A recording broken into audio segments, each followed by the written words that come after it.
All right, let's go. Cheers. Is that knife sharpening in the background? That's right now. Hey, it's Pastor Susie here, and we are celebrating AAPI Heritage Month. I'm here with a few other Midtown family members, and we're gonna get down and cook today. So Marcella, why don't you tell us a little bit about your ethnic heritage and the food that you are preparing? Well, I'm Hmong, and Hmong people don't actually have a country or village there. Well, actually, we're rice farmers. Today, we're going to be doing rice. We actually rinse the rice really well, and we soak it normally. We rinse it a couple times, so I'm just showing you right here. And then you steam it in a bamboo chute. So it's in a bamboo chute. I take it out and I put hot water in it, let it sit for about 5 minutes, and then I put it back in the chute. So that every day you would have rice. I don't cheat, I don't use a rice cooker. She doesn't even have a microwave. It looks so much more fluffy and steamed. Very important staple that feeds the whole family. It looks so good.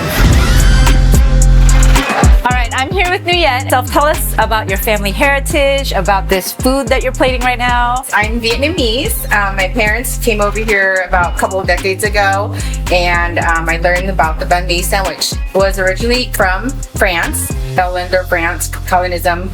They brought over their baguette over. The Vietnamese end up eating the bread, so we end up making our own creation. It has the mayo, the butter, and then it has special herbs, cold cuts, there's pickled vegetables. It has different types of seasoned meats. Now, which one's your favorite? My favorite is the grilled pork.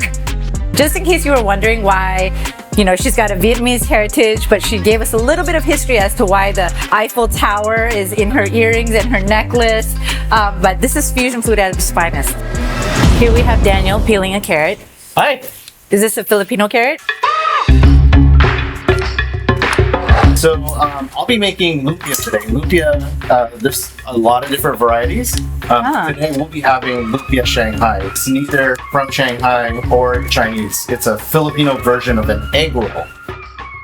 Tell us a little bit about your family heritage. So my dad is actually half Chinese. My mom is full Filipino. So my grandfather emigrated from Amway, China to the Philippines and met my grandmother.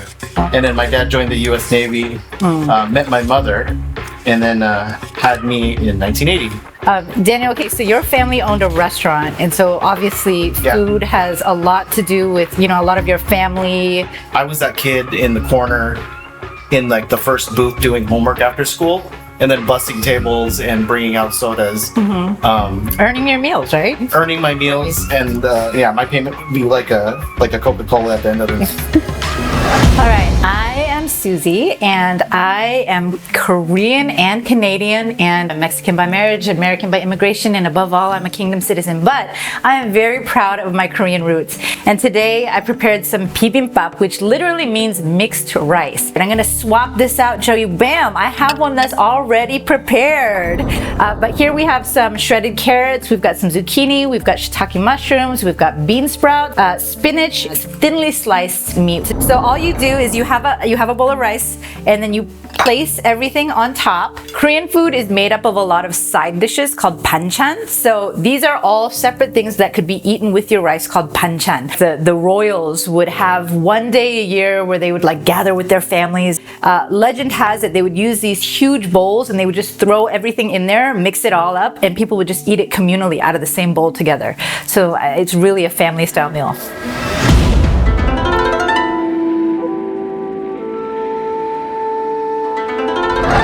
I am here with Rachel Speedi. Rachel, why don't you tell us a little bit about your family ethnic heritage, and then tell us a bit about what you're going to prepare for us. Okay, so my mom is Japanese. She ended up actually being adopted by her aunt, and her aunt was married to an American GI, and so they immigrated to the United States, where she actually met my dad. My dad is Caucasian. Okay, so I picked a very traditional comfort food from Japan. There's all these raw ingredients around, and then there's this thing called hot pot right here, and it has kombu in it and just water, so it's really simple broth. Well, you just poach the food as you're ready to eat it. So if you wanted to have a shiitake mushroom, you would just take the shiitake mushroom and... A beautifully cut one, by the way. Yes, thank you. And you just put it in the pot, and it would need to sit there for a while. Because see, we have tofu, we have napa cabbage, we have spinach, we have enoki mushrooms, we have thinly sliced pork, but often you'll see fish or beef. This is called shabu-shabu actually, and shabu-shabu actually translates loosely as swish swish, or the sound that the food makes when it's going into the boiling water.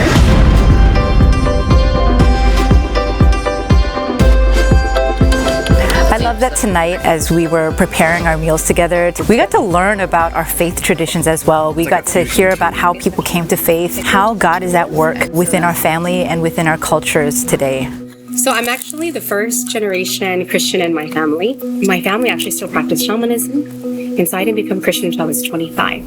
My parents were Buddhist, but for some reason, I just never felt a spirit or a type of love that I get from Christianity. And so my best friend, which was my neighbor, her mom took us to church every Sunday. And it was a consistent every Sunday. We never missed it. That's how I got converted. Growing up, my parents didn't take us to church. I started sleeping over at my cousins' houses because they went to mass every Sunday. And I'm like, what is this thing you guys get to do every Sunday that I'm missing out on? That began my search for Christ. And, I was saved and accepted Jesus into my heart at a Christian summer camp. Another cousin invited me.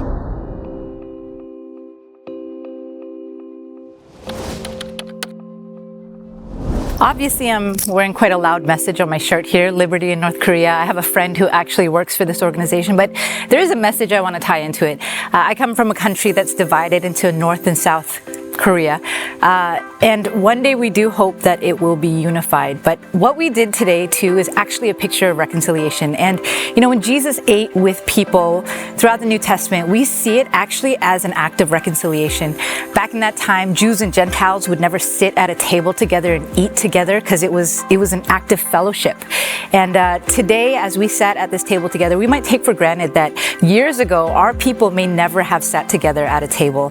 I have a history in my own country of origin with Japan, and Japanese and Korean have a history of a ethnic divide. There are other people represented here. Marcella talked about her people being exiled out of not even having a nation of their own. And so us sitting together today, we don't take for granted that it is a beautiful picture of reconciliation. It's biblical to sit together, to break bread or to break rice or noodles together. And it's a beautiful picture of the church that God wants us to be. We're going to be a Revelation 7 church where every tongue, tribe, and nation comes together and worships, even through sitting down together to have a meal.